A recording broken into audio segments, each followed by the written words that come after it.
Hey guys, how's it going? Welcome to another video. Welcome to another episode of me fading my hair. I was like, I haven't recorded one of these in a while, so might as well. Okay, I think this would be the best solution. But yeah, as always, I fade my own hair. And it's because I just don't trust other people. I always get comments like, oh bro, why don't you just go and pay a barber, it's only $20, whatever. Well, I'm not, because I don't know, I'm never happy after the barber. I always come back and change it, so it's not necessary to, waste my time and their time. So this new technique that I learned is you put a beanie on, kind of adjust it to where you want the fade to go. So I'm kind of doing like a downward fade, because I feel like my head is shaped in a way that that's the only thing that looks good. Other stuff makes me look really strange. So that's what I'm going to do. Adjust the beanie to however you want the fade to be. Do you want it straight? Do you want it crooked?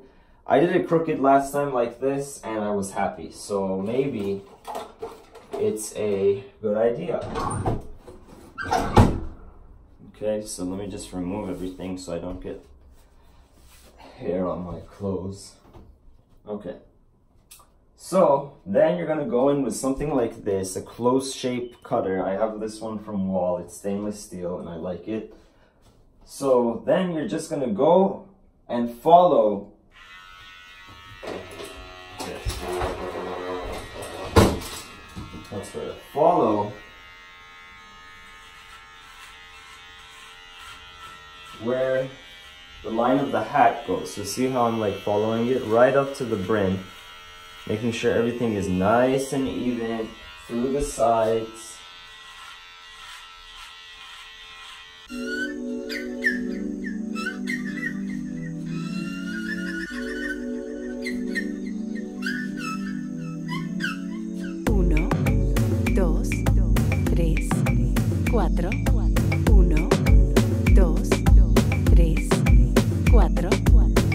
نباید این حرفو میزدم، نباید اینجوری میکردم. زندگی مونده بین دو راهی که پشیمونی و غرور شدن مقصدم. نباید این تصمیمو میگرفتم، نباید تو رو میرنجونم. زندگیم شده یه مش نباید که دلم میخواد به عقب همش برگردم.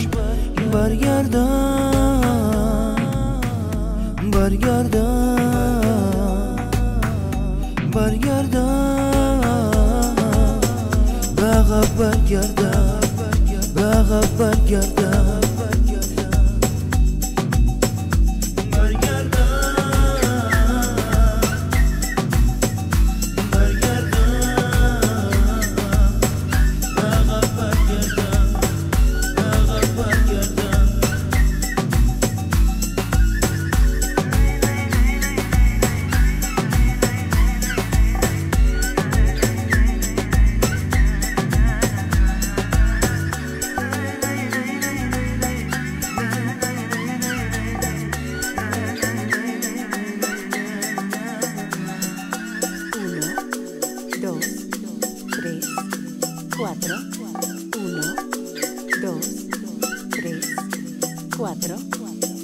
نباید این حرفو میزدم، نباید اینجوری میکردم. زندگی مونده بین دو راهی که پشیمونی و غرور شدن مقصدم.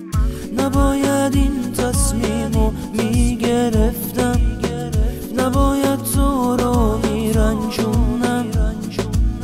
زندگیم شده یه مش نباید که دلم میخواد به عقب همش برگردم.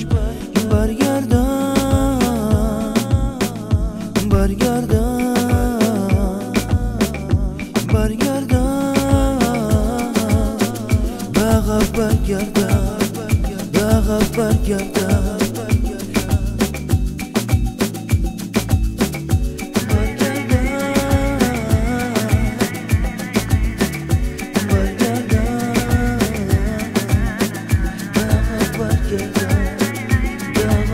Yeah.